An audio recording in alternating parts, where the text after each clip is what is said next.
Hello, Suhail എവിടെയാണ്? ഞങ്ങൾ മുണ്ടക്കായി വീടിന്റെ ഉള്ളിലാണ്. ഓക്കെ, പുറത്തു കിടക്കാൻ പറ്റുന്നില്ല?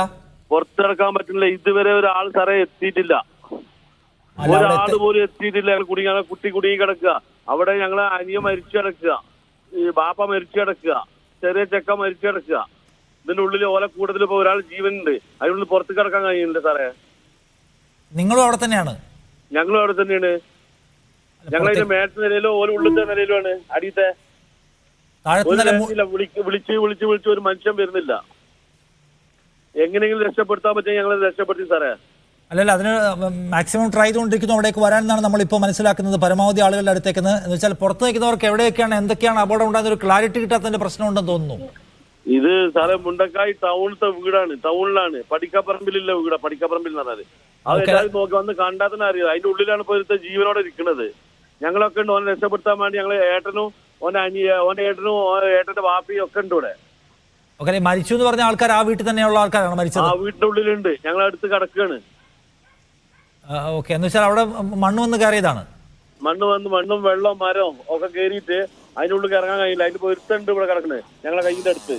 എന്ത് പ്രായമുള്ള ആളാണ് സാറേ? ഒരുത്തൻ രക്ഷപ്പെടുത്താൻ കഴിയില്ല. ഞങ്ങൾക്ക് ഒന്നും ചെയ്യാൻ കഴിയില്ല. ജീവൻ അതിനുള്ളിൽ കുടുങ്ങി കിടക്കുകയാണ്. ജീവണ്ടേനു. ഓക്കെ, രക്ഷാപ്രവർത്തകർ വേഗത്തിൽ എത്തുമെന്ന് പ്രതീക്ഷിക്കാം. അവിടെ എല്ലാവരിലേക്കും എത്താനുള്ള ഒരു പരിശ്രമത്തിലാണ് അവരെന്നാണ് നമ്മളിപ്പോൾ എല്ലാ അതോറിറ്റീസിനോട് സംസാരിക്കുമ്പോൾ അവർ പറയുന്ന കാര്യം.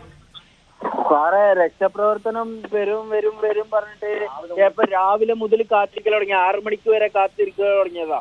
ഇപ്പൊ 11 മണിയായി സമയം. ഒരു മനുഷ്യന് അതിന്റെ ഉള്ളിൽ എത്ര നേരം ഇരിക്കാൻ പറ്റുമെന്ന് അറിയില്ലേ?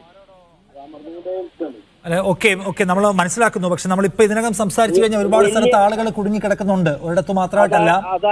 അതായത് വീടിന്റെ ബീമൊക്കെ വന്നിട്ടാണ് തങ്ങി നിൽക്കണത്. അതിന്റെ ഉള്ളിലാണ് പെട്ടിക്കണത് അനിയൻ. അതിന്റെ ഉള്ളിൽ നിന്ന് എടുക്കണം. അതിന്റെ ഉള്ളിൽ നിന്ന് എടുക്കണമെന്നുണ്ടെങ്കിൽ ഫയർഫോഴ്സ് ആരെങ്കിലും വരണം. ഓക്കെ, ഇത് നമ്മൾ അവിടെ അതോറിറ്റിയിൽ ശ്രദ്ധയിൽപ്പെടുത്താൻ മാക്സിമം ശ്രമിക്കാം. Thank you. ഓക്കെ, ഫയർഫോഴ്സ് ഇപ്പൊ വരും പറഞ്ഞിട്ട് എത്തിയിട്ടില്ല. ഇതുവരെ എത്തിയിട്ടില്ല. 11 മണിയായി. സുഹൈലിന്റെ കുടുംബത്തിനകത്തുന്ന ഒരാൾ അവിടെ ജീവനോടെ കുടുങ്ങി കിടക്കുന്ന വളരെ രക്ഷപ്പെടുത്താനുള്ള സംവിധാനം ഇനിയും എത്തിയിട്ടില്ല എന്നാണ് അവരുടെ സങ്കടം. രക്ഷാ ദൗത്യ സംഘത്തിന് വേഗം അവിടെ എത്താൻ കഴിയട്ടെ എന്ന് നമുക്ക് ആശിക്കാം. അവിടെ അവർ നേരിടുന്ന ക്രൈസിസ് എന്താണെന്ന് നമുക്ക് പൂർണ്ണമായും അറിയില്ല. എന്തായാലും വലിയ തോതിലുള്ള പ്രതിസന്ധിയെ രക്ഷാപ്രവർത്തകരും അവിടെ അഭിമുഖീകരിക്കുന്നുണ്ട്. അതേസമയം വേഗത്തിൽ രക്ഷപ്പെടാൻ കൊതിക്കുകയും എന്നാൽ സംഘാംഗങ്ങൾക്ക് അവിടേക്ക് എത്തിപ്പെടാൻ പറ്റാത്തതുമായ സാഹചര്യത്തെ ആളുകളും നേരിടുന്നുണ്ട് എന്നത് കാണാം.